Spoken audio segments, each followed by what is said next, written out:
सखी सहेली। सभी सखियों और श्रोताओं को मंजरी वर्मा और रेणु चतुर्वेदी का नमस्कार। नमस्कार मंजरी, कैसी हो? बस बिल्कुल ठीक। मौसम के मजे लिए जा रहे हैं? हाँ, मौसम के मजे तो लिए जा रहे हैं क्योंकि भाई थोड़ा थोड़ा सा अब सर्दियां कम होने से हाथ पांव खुलने लगे हैं, है ना? खुलने लगे हैं और लगता है कि जो हम पहले सर्दियों में काम नहीं कर रहे थे उन कामों को अब कर लिया जाए। हाँ, लेकिन वैसे काम तो कोई रुका नहीं था, लेकिन हाँ जो अतिरिक्त वाला था, शौक वाला था, वो सब पे थोड़ी सी पाबंदी लग गई थी। और लेकिन कुछ ऐसी हमारे यहाँ इतनी परंपरा हमारी समृद्ध है, योग प्राणायाम इन सब की, उसी में कुछ मुद्राएं हैं हाथ की जो हमें बैठे बैठे शरीर को गर्माहट देती हैं और कहीं ना कहीं चिंता मुक्त करती हैं। ऐसी बहुत सारी मुद्राएं हैं, तो आज हम उन पर चर्चा करेंगे। हाथ की मुद्राएं कैसे करते हैं, उनके क्या फायदे हैं, क्या नाम है उनका, है ना? जी, उन पर करेंगे। और इसके साथ ही जो दादी माँ के नुस्खे हैं तो उसमें हम दालचीनी पर बात करेंगे। दालचीनी के प्रयोग की बात करेंगे और वहीं मंगलसूत्र और सिंदूर के बारे में टूटती वर्जनाएं क्या हैं, आज उनका क्या स्वरूप बदल चुका है, उस पर भी थोड़ी सी चर्चा करेंगे। और आप खुद क्या सोचते हैं कि इनकी मतलब किस तरह से जो हमारी परंपरा है मंगलसूत्र के बारे में या सिंदूर के बारे में, क्या उसको बिल्कुल उसी तरह से हमें निभाना चाहिए या हम थोड़ा थोड़ा उसमें छूट ले सकते हैं? बिल्कुल, ये सही बात है। और देखिए रेणु जी, हर जो भी हमने विषय बताए तो हमारे सभी सखियों और श्रोताओं को इंतजार होगा। हाँ, है ना? बिल्कुल सही। तो भाई इंतजार, वो विषयों पर हम क्या चर्चा करेंगे और वो क्या हमें भेजेंगे इस पर होगा। और साथ में हमारी जो गीत मंजरी का विषय है वो भी आज वो भी इंतजार है। क्या बात है, ये बड़ा अच्छा संयोग है। तो हम लोग बात कर रहे थे कि हाथ की मुद्राओं के बारे में हम बातें करेंगे। तो ये ऐसी मुद्राएं होती ना रेणु जी कि आप घर में किसी भी वक्त आप बैठे हैं, टीवी देख रहे हैं, ज्यादातर टीवी देख रहे हैं तो आपके पास टाइम ही रहता है, तो उसी समय ये मुद्रा कर लीजिए। बिल्कुल। और एक बात और है कि वैसे भी हमारे जो हाथ हैं ये बहुत समृद्ध हैं। इसी में जैसे हमारा 5 तत्व से हमारा शरीर बना है ना, तो वायु, गगन, अग्नि, तो ये सारी मिट्टी है, तो आकाश है, ये सारी चीजों से मिलकर बना और ये सारे हमारे हाथ में है। तो इसी को संतुलित करने से हमारा शरीर जो है वो निरोगी रहता है और बहुत सारी चीजें जो असंतुलन हमारे शरीर में होता रहता है तो इनसे हम उन्हें संयमित कर सकते हैं। तो शुरू करते हैं। सबसे पहले बात आती है ज्ञान मुद्रा की। और हम सब जानते हैं कि जब हम बैठते हैं योग आदि के लिए तो पालथी मार लेते हैं और दोनों हाथ जिस मुद्रा में रखते हैं वो ज्ञान मुद्रा है, लेकिन थोड़ा सा उसे स्पष्ट करना जरूरी है ना? जी, ज्ञान मुद्रा जो होती है वो अंगूठे को आप तर्जनी के पहले पोर से आप टच करके बैठते हैं, स्पर्श करके बैठते हैं और 3 उंगली एकदम सीधी होनी चाहिए इस मुद्रा में। और 10 से 15 मिनट तक अगर आप इसको रोज करते हैं तो इसके फायदे अनेक होते हैं कि ध्यान बढ़ाने में पहली बात तो मदद मिलती है और साथ साथ एकाग्रता बढ़ती है, स्मरण शक्ति मजबूत होती है और जो तंत्रिका तंत्र यानी नर्वस सिस्टम होता है उसको बहुत मजबूती मिलती है। और बच्चों को अगर ये करने को कहते हैं तो बच्चों में ध्यान लगेगा, पढ़ाई में वो तेज होंगे। और तनाव और जो अवसाद यानी डिप्रेशन जैसी समस्या होती, बेचैनी होती है, तो उसमें भी ये मुद्रा बहुत फायदा करती है। और खास तौर पर हमारी जो बुद्धि है या सिक्स सेंस ब्रेन है या जो अंतर्ज्ञान है, इंट्यूशन है, उसको ये ज्ञान मुद्रा बढ़ाती इसलिए है क्योंकि ये जब हमारी बाकी जो इंद्रियां हैं उनको संतुलित करती है, या कहना चाहिए कि उन पर लगान लगाती है ना? तो जब लगाम लग जाती है, उन पर एक अंकुश सा लग जाता है, वो हमारे वश में हो जाती हैं, तो जाहिर है कि हमारा पूरा ध्यान जो है वो ज्ञान की तरफ जाता है। और ऐसे में बच्चों की पढ़ाई हो चाहे हमारा जो भी काम हो वो बड़ी आसानी से होता है ना? और उसके बाद बात होती है कि वायु मुद्रा। और इसी के लिए अगर हम इसी तर्जनी को अंगूठे के ऊपरी भाग पर नीचे रखें, यानी कि जहाँ से अंगूठा शुरू होता है, जिसको कहते हैं मूल अगर अंगूठे का, तो वहाँ पर हम अपनी तर्जनी को रख दें, यानी कि मोड़ के, जैसे अगर मुट्ठी बांधते समय अपनी रखते हैं वैसे पूरे जैसे मुट्ठी बांधते हैं तो सारी उंगलियों को अंदर करते हैं।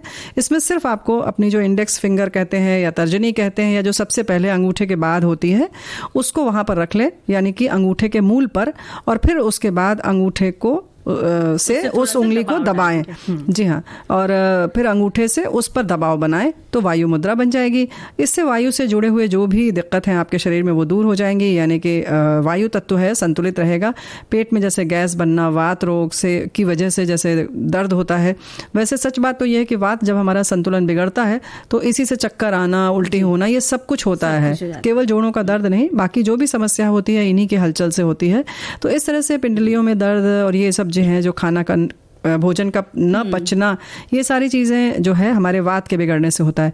तो ये मुद्रा जो हमने बताया कि आप अपने अंगूठे का जहाँ मूल है, जहाँ से शुरू होता है, वहाँ पर अपनी तर्जनी को रख लें और उसके बाद अपनी तर्जनी उंगली को ऊपर से जिस तरफ नाखून है उस तरफ से अंगूठे से उसे दबा लें और दोनों हाथ को ऐसे ही रख कर बैठ जाएं। चाहे अगर आप कुर्सी सोफे पर बैठे हैं तो अपनी जांघों पर रख लें दोनों हाथ को। अगर आप पालथी मारकर बैठे हैं यानी कि जिसको कहते हैं पद्मासन में बैठे हैं तो अपने दोनों घुटने की तरफ रख लें।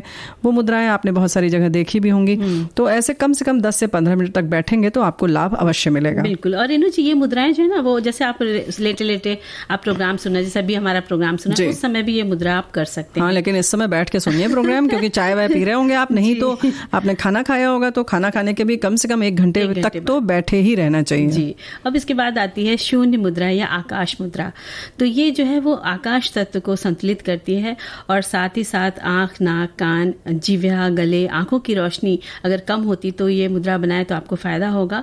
इसके साथ साथ दांत के रोग हैं, गले टॉन्सिल्स है, गले की खराश को दूर करती है। और इसमें आपको ये मुद्रा बनानी कैसी है कि आप अपनी बीच वाली उंगली को, जो जिसको मिडिल फिंगर कहते हैं, उसको अंगूठे के जो ऊपरी भाग होता है, ऊपरी पोर होता है, बस उस पर आपको टच करना है, यानी कि वो मध्यमा जिसको कहते हैं, इन दोनों के पोर को आपस में दबाना है एक तरह से। हाँ, और बस बाकी उंगलियां जो 3 रहेंगी वो सीधी रहेंगी। तो इस मुद्रा को भी कर सकते हैं और फायदा आपको मिलेगा। 10 से 15 मिनट आपको करनी है कोई भी मुद्रा। ये कह सकते हैं कि ज्ञान मुद्रा में जैसे अगर हम तर्जनी रखते हैं वैसे ही इसमें मध्यमा को लेकर आप अंगूठे के साथ इसको करेंगे और बाकी उंगलियां सीधी रहेंगी। तो कोशिश करें इसको और इसको शुरू कर सकते हैं आप। अपनी कोई समस्या है तो, नहीं तो ज्ञान मुद्रा तो आप वैसे भी कर सकते हैं। अब बात आती है पृथ्वी मुद्रा की। अपनी रिंग फिंगर यानी अनामिका जो है, जो मध्यमा के दूसरी तरफ है, उससे अंगूठे को से स्पर्श कराना है। दबाव बनाकर रखें, बाकी उंगलियां सीधी रहेंगी। तो इससे जो बाल टूटने आदि की समस्या है, वो त्वचा में जो झुर्रियाँ पड़ती हैं यानी कि जो हम उम्र दिखने लगती है, उस पर एक तरह से थोड़ा सा उसे हम डिले कर सकते हैं। दिल के लिए बहुत उपयोगी है। अब दिल के लिए, दिल लगाने के लिए नहीं, बल्कि दिल से जो समस्या जुड़ी हुई होंगी उनके में आपको उनसे राहत मिलेगी। तो इसे 10 से 20 मिनट तक करें तो पृथ्वी मुद्रा भी काफी लाभदायक होती है। और इसके साथ साथ हम करेंगे सूर्य मुद्रा के बारे में बताएंगे। तो अब क्या करना है कि सूर्य मुद्रा जो होती है उसे अग्नि मुद्रा या वेट लॉस मुद्रा भी कहा जाता है। जो आपकी रिंग फिंगर है, जो आप इसको अनामिका कहते हैं, उसको अंगूठा यानी अंगूठे के नीचे जो हथेली की तरफ उभरा हुआ भाग होता है, उस पर आपको रखना है अपनी अनामिका को और ऊपर से अंगूठे को लाते हुए उसको दबा डालना है। जैसे कि हमने वायु मुद्रा में बताया था, जिसमें कि हम अनामिका को रखते हैं, ऐसे ही इसमें आपको दबाना है। और 10 से 15 मिनट आपको इसको पहले करना है। और शुरुआत आप 5 मिनट से करिए, 1-1 मिनट से करिए। और जिनका कोलेस्ट्रॉल बढ़ा रहता है उसको ये कम करता है, वजन कम करता है। और जिनका मेटाबॉलिज्म जो होता है वो उसके स्तर को कम करता है, बढ़े हुए को। और एनर्जी जो बन नहीं पाती है, जो मतलब फैट के रूप में डेवलप हो जाती है, तो उसको वो ठीक कर देता है। और सूर्य मुद्रा करने से ये नियंत्रित होती है और ठंड भी दूर होती है और सुस्ती गायब होती है, क्योंकि ये गर्माहट आपको देती है शरीर को। तो शरीर में एक तरह से ऊर्जा का संचार हो जाता है और चय पचय जो हमारा जो होता है वो उसको पूरी संतुलित करता है। तो एक बार फिर से बता दें, सूर्य मुद्रा में आपको जो अनामिका अंगुली है उस पर उसको रखना है अपने अंगूठे के जो मूल में, जहाँ से शुरू होता है अंगूठा वहाँ पर, और उसके बाद अंगूठे से उसको दबाना है। तो जैसे वायु मुद्रा में हमने बताया था तर्जनी से को दबाना होता है, वैसे इसमें अनामिका को। तो इस तरह से हमने आज आपको 5 मुद्राएं बताई। हम उम्मीद करते हैं कि आप इसे ज़रूर करेंगे। इसको आप कभी भी बैठ कर सकते हैं और लेटे हुए टहलते हुए भी कर सकते हैं। तो इसमें कोई इतना ज़्यादा सोचने की ज़रूरत नहीं है, बस इसका लाभ उठाइए और करिए इसको। और देखिए, हम लोगों ने बातें करी थी ना कि मंगलसूत्र और सिंदूर के बारे में। तो वर्जनाओं पर हमारे एक साथी ने पर्यायवाची इसके लिखकर भेजे हैं। टूटती वर्जनाएं, वर्जना का पर्यायवाची निषेध, मनाही, प्रतिबंध। तो ये इन्होंने 3 शब्द लिखकर भेजे हैं। तो बात तो बिल्कुल सही है, लेकिन बहुत सारी चीज़ें जो हैं वो टूट रही हैं। ये जो प्रतिबंध थे उन्हें बहुत सारे लोग नकार रहे हैं। तो बात तो सही है कि मंगलसूत्र और सिंदूर सुहागिन स्त्रियों के सौभाग्य का प्रतीक है, पहचान है। और हमारे भारत देश की अगर बात करें तो गौरवपूर्ण संस्कृति और विवाह संस्कार में मंगलसूत्र और सिंदूर का महत्वपूर्ण स्थान है। सुहाग के प्रतीक के रूप में ये विवाहित स्त्रियों को पहनना और लगाना ज़रूरी होता है। प्राचीन समय में हल्दी से रंगा धागा मंगलसूत्र के रूप में वधू को पहनाया जाता था और एक गांठ वर को लगानी होती थी। दो बहन को कुल 3 गांठ लगाई जाती थी। मंत्र पढ़ा जाता था, उसे मंत्र सिक्त किया जाता और विवाह एक पवित्र रिश्ते में बंध जाता था। सब चीज़ों का कहते हैं ना कि एक मानसिक बंधन हो जाता है। आपने कोई चीज़ ऐसे ले ली तो एक वो प्रतीक के तौर पर हो जाती है कि हम बंध गए, है ना। जी। और सुहागिन स्त्री के 16 श्रृंगारों में मंगलसूत्र को बहुत ही प्रमुख माना जाता है और आधुनिक समय में मंगलसूत्र का स्वरूप जो था वो बदल गया और अब ये सोने के गुरियों यानी सोने की मोतियां है, पेंडेंट है, लॉकेट जिसे कहते हैं, और काले मोतियों को काले धागे में पिरोकर बनाया जाता है। और ऐसा माना जाता है कि मंगलसूत्र पति पर आए हुए संकटों को हर लेता है और इसे कभी गले से नहीं उतारा जाता है और ताउम्र इसको पहनना होता है। इसी तरह मांग में सिंदूर लगाने का आशय है कि पति के आयु बनी रहे, दीर्घायु हो और वो नारी धर्म की इस श्रेष्ठ परंपरा को जो सुहागिनें हैं वो जीवन भर निभाती हैं। सिंदूर में पहले पारा मिलाया जाता था, लेकिन अब ये लगभग समाप्त हो गया है। अब एक वृक्ष में एक फल आता है और वो सिंदूर उससे बनता है, बहुत सुंदर उसका रंग आता है और इससे किसी भी प्रकार का कोई नुकसान तो नहीं होता, लेकिन अब जो नकली आ रहा है उससे जाहिर है नुकसान होता है। बहुत सारे लोगों को रिएक्शन होता है। सिंदूर और मंगलसूत्र के साथ ही माथे की बिंदिया हो, पैर की बिछिया हो, नाक की लौंग, हाथ में चूड़ियाँ सब उतना ही महत्वपूर्ण स्थान रखती हैं।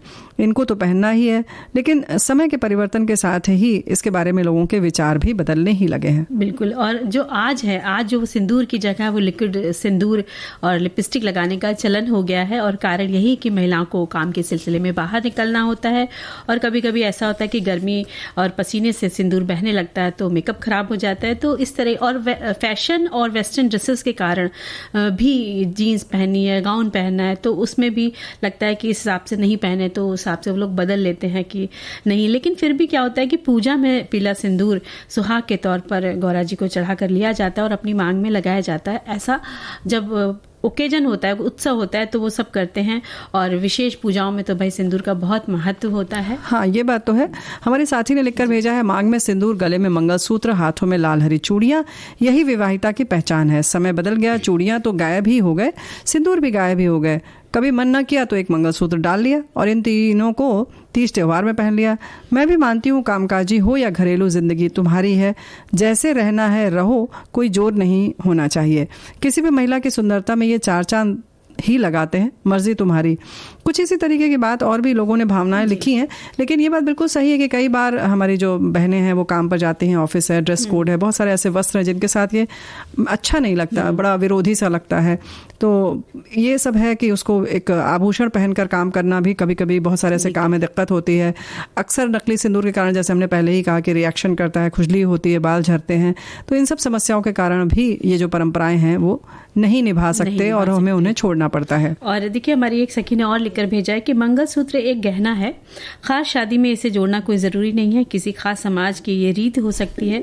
सिंदूर की परंपरा भी कुछ ऐसी ही है, पर हाँ, सिंदूर मांग में जचता बहुत है, किसी भी औरत की सुंदरता में 4 चांद लगा देता है। पर यदि कोई नहीं लगाना चाहे तो इसे कोई अपशकुन नहीं मानना चाहिए। बिल्कुल सही बात है जी। और सिंदूर और मंगलसूत्र से पता चलता है कि फला महिला विवाहित है, ऐसा भी मानना है। और कई बार महिलाएं अपनी सुरक्षा के लिए भी पहनती हैं, लगाती हैं। और दूसरी दृष्टि से देखा जाए तो लाल रंग जो है समृद्धि, खुशी और शक्ति का प्रतीक है और इससे स्वास्थ्य तो अच्छा रहता ही है, पर ये हमें सोचना है कि क्या सिंदूर लगाने भर से स्वास्थ्य अच्छा रहेगा, यहाँ पर ये भी सोचना है। बिल्कुल सही बात है ना। और क्या हमें और बातों का ख्याल नहीं रखना है। ऐसा कहा जाता है कि सिंदूर लगाने से तनाव कम होता है और सिंदूर को पिट्यूटरी ग्रंथि तक लगाना चाहिए, यानी कि अपनी मांग को अच्छे से भरना चाहिए, ऐसा कहा जाता था। लेकिन आजकल के आधुनिक समय में ये चीजें बदलती जा रही हैं। बिल्कुल। और फैशन के चक्कर में कहें या कभी कभी हमारे व्यवसाय की आवश्यकता होती है, तो ये चर्चाएं तो होने लगी हैं कि ये सारी परंपराएं हमारे लिए ही क्यों। आधुनिक परिवेश में ये भी हम सोचते हैं कि क्यों महिलाएं ही, हम बहनें ही सिंदूर, मंगलसूत्र, बिछिया, लौंग, चूड़ियाँ, नथिया, ये सब क्यों पहने, हार क्यों ही पहने, है ना। तो ये क्या काम, मतलब क्यों ऐसा किया जा रहा है। लेकिन आजकल इन सब के प्रति हमारी बहनों की सोच बदलती जा रही है और उनका मानना है कि रिश्ते की डोर इनसे ही नहीं चलती, बल्कि आपसी प्रेम, प्यार, विश्वास से मजबूत होती है। एक दूसरे के प्रति जो कर्तव्य है निभाने से होती है, एक दूसरे का ध्यान रखने से होती है, परवाह करने से होती है। तो हम एक दूसरे का ध्यान रखें, रिश्तों के प्रति ईमानदार रहें, इन सब से निभता है रिश्ता, है ना। और जो विवाह किया है उसे स्वतंत्र रूप से निभाए, ना कि इन बंधनों में ही पड़े रहे। माना कि ये नारी का श्रृंगार है, आभूषण है, सुख सौभाग्य का प्रतीक है। लेकिन प्रश्न यही उठता है कि क्या इनके कर लेने भर से ही सब कुछ संभव हो पाएगा। और देखा जा रहा है कि आज प्रतिस्पर्धा का युग है, प्रगतिशील विचारों का समय है, तो गृहस्थी की गाड़ी अकेले नहीं चलती, इसलिए महिलाओं को तो काम करना ही पड़ता है। और जब वो काम करने जाती हैं तो वो अपने हिसाब से तैयार होती हैं कि काम में असुविधा ना हो जी। और वो इसका त्याग नहीं करती, बल्कि आज भी खास मौकों पर, उत्सवों पर वो सजती संवरती है, श्रृंगार करती हैं और पूजा अनुष्ठान में खूब मन से वो तैयारी भी करती है। और खूब अच्छा लगता है जब इस दिन वो तैयार होते हैं। और सच पूछा जाए तो सजी सवरी नारी तो बहुत खूबसूरत लगती ही हैं। लेकिन इन सब से ऊपर है कि हम अपने कर्तव्य का निर्वहन कैसे करें और बाकी चीज़ों की किस तरह से हम ईमानदारी से निभाते हैं।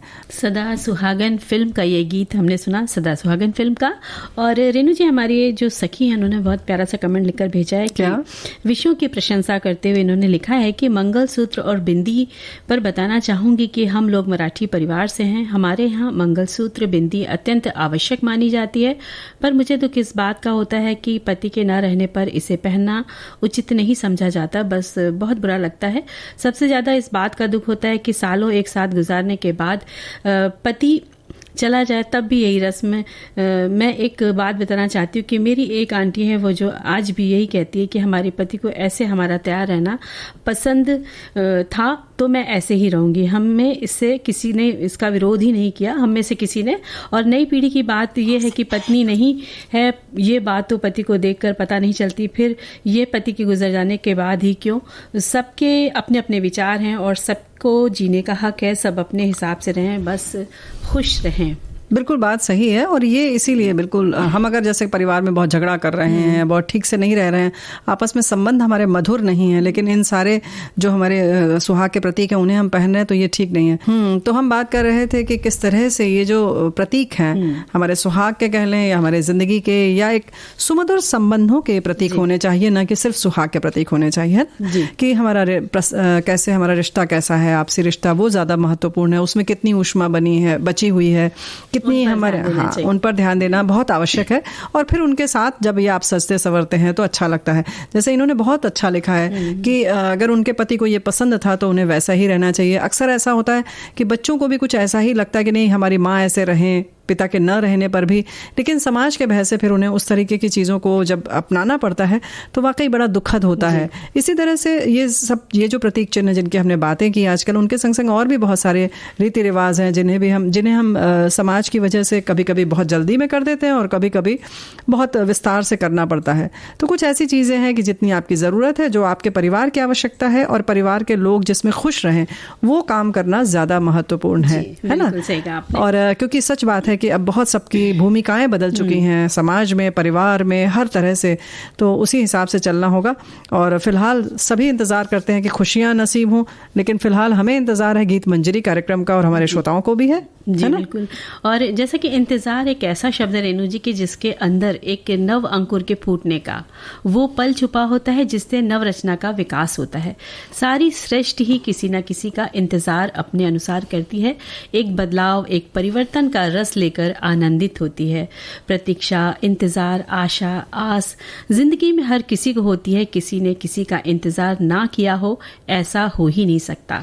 जी हाँ, ये धरती, ये आकाश, ये प्रकृति सभी किसी की ना किसी का इंतज़ार करते हैं। जैसे कि इस मधुमास का इंतज़ार किया पूरी कायनात ने, क्योंकि सभी नव कोपलों को आगे आने का इंतज़ार था, फूलों को खिलने का इंतज़ार था।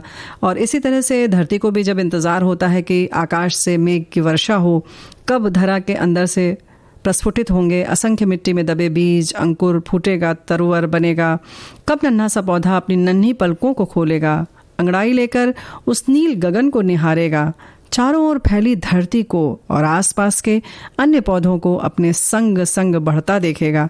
कितना इंतजार होगा उसको। और कितनी कोमल हरी पत्तियां शनय शनय बढ़कर सघन रूप ले विशाल वृक्ष बनने का इंतजार करती है। और इंतजार तब उनका शुरू हो जाता है कि नित नवीन क्या रूप बदलेगा और क्या क्या परिवर्तन उसको देखने होंगे। और ऐसी ही प्रकृति को इंतजार होता है मौसमों के बदलने का, कि कब वर्षा ऋतु होगी, कब ग्रीष्म, कब शरद, कब हेमंत, कब शिशिर और कब बसंत की बहार होगी। समय के परिवर्तन का इंतजार का परिणाम वृक्षों पर कली, फूल, फल का आगमन हो और कब बसेरा करेंगे अनगिनत पंछी जो बनाते हैं अपना घोंसला वृक्षों की शाखों पर।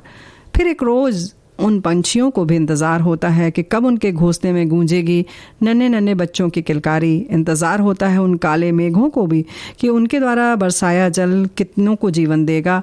और हम कहते भी यही हैं कि जल है तो जीवन है, कहाँ कहाँ वो बहता जाएगा। इंतज़ार करती हैं वो नदियाँ, झरने, तालाब, पोखर और सागर इस जल की धारा को अपने अंदर समाने का कि कब उनका अंतर्मन गुलजार होगा। कितने जीव जंतु उनकी गोदी में लेंगे जन्म और कैसा होगा उनका संसार। एक इंतज़ार चलता रहता है संग संग। इंतज़ार हर प्राणी के जीवन से जुड़ जाता है। हम सब भी तो किसी न किसी का इंतज़ार करते हैं। जैसे जैसे एक जीवन की शुरुआत होती है वैसे वैसे उसके बढ़ने का इंतज़ार शुरू हो जाता है। वो वक्त भी आता है जब एक नन्हा शिशु जन्म लेने वाला होता है। उसकी माँ को इंतज़ार होता है कि कैसा होगा वो। उसकी भोली मुस्कान, धीरे धीरे उसके बोलने का इंतज़ार, उसके चलने का इंतज़ार, उसके सब कुछ हाव भाव का इंतज़ार, उसके देखने का इंतज़ार, कैसे वो चलेगा, कैसे वो एक दिन अपने जीवन को जिएगा, इन सभी बातों का इंतज़ार रहता है। और अब बात आती है कि रिश्तों में बंधने का इंतज़ार, चाहे वो माँ का बेटे के साथ हो, उसके आने का, उसकी सफलता का इंतज़ार हो, और वहीं पर एक पत्नी को अपने पति का इंतज़ार होता है, भाई बहन को एक दूसरे से राखी पर मिलने का इंतज़ार होता है, और इंतज़ार होता है प्रेमी को प्रेमिका का, और मोहब्बत करने वालों को इकरार और इनकार का भी इंतज़ार रहता है।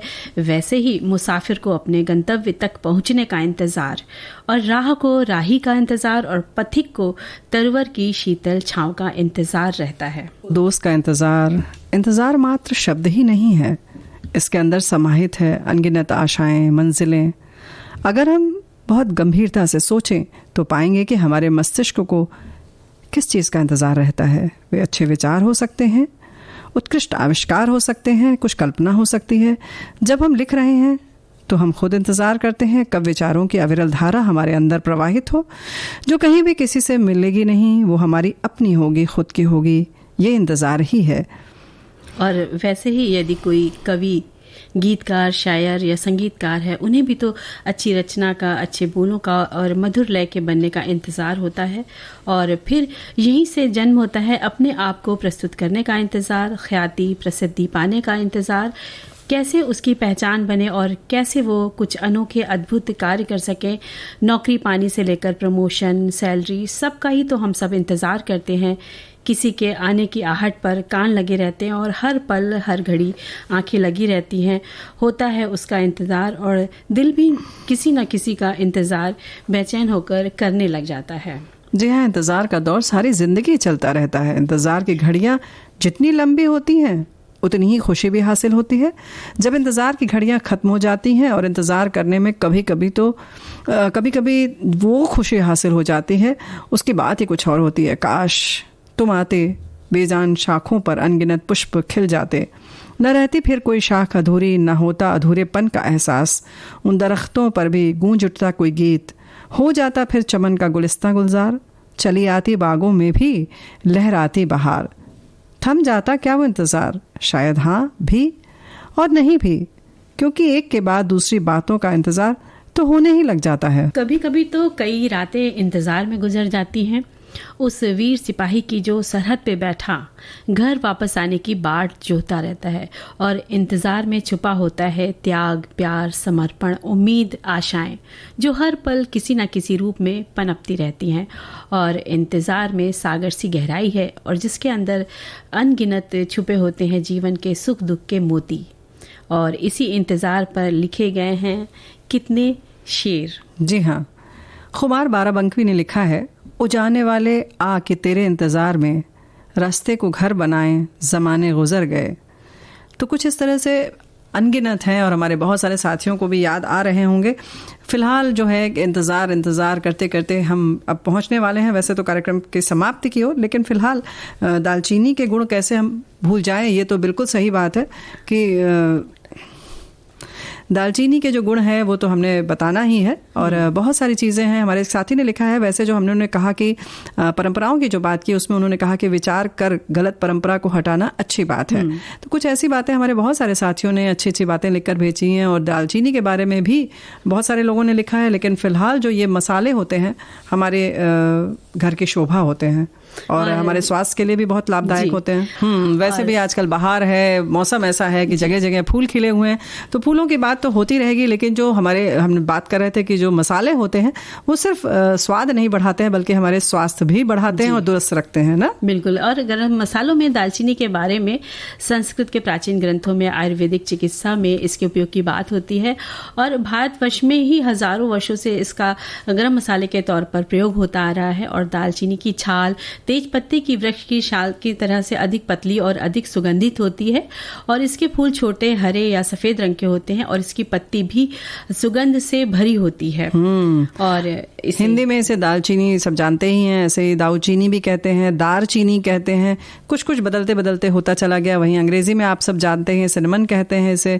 संस्कृत में त्वक, स्वादित, तनुत्वक, दारुसिता और वड़ांग उत्कट भी कहते हैं इसे। बिल्कुल, है ना जी। और दालचीनी के सेवन से पाचन तंत्र संबंधी विकार, दांत व सिर दर्द, चर्म रोग, मासिक धर्म संबंधी परेशानियां ठीक की जा सकती हैं। और दालचीनी जो होता है भूख बढ़ाने के लिए उसको शुंठी चूर्ण एक होता है, उसमें इलायची और दालचीनी की समान मात्रा में पीस करके मिला लिया जाता है और भोजन से पूर्व अगर खाते हैं इसको तो भूख बढ़ती है, ऐसा कहते हैं। हाँ बिल्कुल, नहीं बढ़ती है, कहने की क्या बात है। और वैसे भी गुजराती में इसे तज और पंजाबी में दालचीनी कहते हैं, किरका कहते हैं इसे। ऐसे ही तेलुगु में इसे लवंगमू कहते हैं और तमिल में भी इसको कहते हैं लवंग पत्ते कहा जाता है ना, कहा जाता है। और दांत का जब दर्द होता है तो दालचीनी का तेल रुई में भिगो कर लगाने से बहुत लाभ होता है। अच्छा। और इसके 5 से 6 पत्तों को पीसकर अगर मंजन करते हैं तो दांत साफ चमकीले होते हैं और इनके पत्तों का लेप माथे पर लगाने से सिर दर्द में आराम मिलता है। तो रेणु जी, ऐसा नहीं लग रहा है कि इस वृक्ष की सारी चीज उपयोगी है? हाँ, ये बात तो है। और खांसी में भी आधा चम्मच दालचीनी का पाउडर ले लें और 2 चम्मच शहद मिलाकर सुबह शाम अगर इसको चाटेंगे तो खांसी से राहत पाएंगे और दस्त में भी इससे फायदा मिलेगा जी। और थोड़ी गर्माहट रहती है तो पेट भी ठीक रहता है इससे। और नाक के रोग में भी दालचीनी, लौंग, सौंठ 1 लीटर पानी में उबाल कर आधा कर लें और इसे छान कर दिन में 3 बार आप इसको ले सकते हैं। और पेट फूलने पर इसका चूर्ण और शहद मिलाकर आप ले लें तो आराम मिलेगा। भाई वहीं पर वजन कम करना एक बड़ा भारी कहना चाहिए कि वो हो जाता है ना, चुनौती है हम सबके लिए। तो इसमें भी 1 गिलास गर्म पानी, दालचीनी पाउडर और शहद के साथ अगर लेंगे तो आपको ज़रूर फ़ायदा होगा। और गठिया में इसके पत्तों को तेल में गर्म करके लगाएं, मालिश करें तो आराम होगा। और दालचीनी का पाउडर 2 छोटी चम्मच और दूध मिलाकर उबालकर पिएं, अच्छी नींद आती है और कहते हैं कि ब्लड शुगर कंट्रोल और पाचन अच्छा रहता है। और वैसे अगर हम खाने की बात करें तो चाहे वो बिरयानी हो या जिसको कहते हैं वेज बिरयानी हो या मतलब मांसाहारी भोजन हो, इन सब में दालचीनी बहुत फायदेमंद है और बहुत स्वाद बढ़ाता है। इसकी खुशबू जो होती है बिल्कुल अलग तरीके की आती है और जो मतलब कहना चाहिए ना कि जो बोलती है खुशबू, वो वाली चीज आती है। और दालचीनी की चाय भी कही जाती है कि पिए तो बहुत अच्छा रहता है। तो इस तरह की दालचीनी तो भाई बहुत चीज़ों में उपयोगी है। और हमारे बहुत सारे साथियों ने संदेश भी लिखकर भेजा है कि ये देखने में लकड़ी जैसी है, मसाले के रूप में। हालांकि इन्होंने लिखा है कि टुकड़े के पेड़ की टहनियाँ हैं, छिलके जो है भूरे रंग के दिखाई देते हैं। कोई सुंदरता नहीं है पर स्वाद लाजवाब है, अभूतपूर्व है। इसकी एक चुटकी अद्भुत स्वाद लाती है खाने में। पहले तो ये गरम मसाले में आती थी पर इसके अद्भुत स्वाद, अद्भुत औषधीय गुण के चलते बहुत सारे व्यंजनों में इसका उपयोग होने लगा। काढ़ा तो आम बात है, इसे सूप में, मीठे व्यंजन में, आंवले के मुरब्बे में भी डालते हैं। अगर चाय डायबिटिक पेशेंट है, गाजर के हलवे में इसे डालकर खा सकते हैं। स्वाद टेस्टी भी बहुत है, स्वास्थ्य के लिए भी अच्छा है। सूती कपड़े में बांधकर आप अपनी अलमारी में रख सकते हैं, सुगंध भी अच्छी रहेगी और जाहिर है कि मतलब सुगंध के लिए बहुत अच्छा है। और हमें लगता है छोटे मोटे कीड़े मकोड़े भी नहीं आएंगे। मुंह का स्वाद कसैला हो रहा है, छोटा सा टुकड़ा दालचीनी का मुंह में रख लें, एकदम मूड फ्रेश हो जाएगा। तो केक डेजर्ट में भी इसका प्रयोग तो लोग करते ही हैं आजकल ना। और हमारे एक श्रोता लिखते हैं कि दालचीनी मसालों के रूप में काम में ली जाती है, लेकिन ये पेट रोग, इन्फ्लुएंजा, टाइफाइड, टीबी और कैंसर जैसे रोगों में उपयोगी पाई गई है। दालचीनी का तेल बनता है। दालचीनी साबुन, दांतों के मंजन, पेस्ट, चॉकलेट, सुगंध व उत्तेजक के रूप में काम आती है। चाय, कॉफी में दालचीनी डालकर पीने से स्वादिष्ट हो जाता है और जुकाम भी ठीक हो जाता है। इसी के साथ सखी सहेली कार्यक्रम समाप्त करने की अनुमति दीजिए और स्वीकार कीजिए रेणु चतुर्वेदी और मंजी वर्मा का नमस्कार।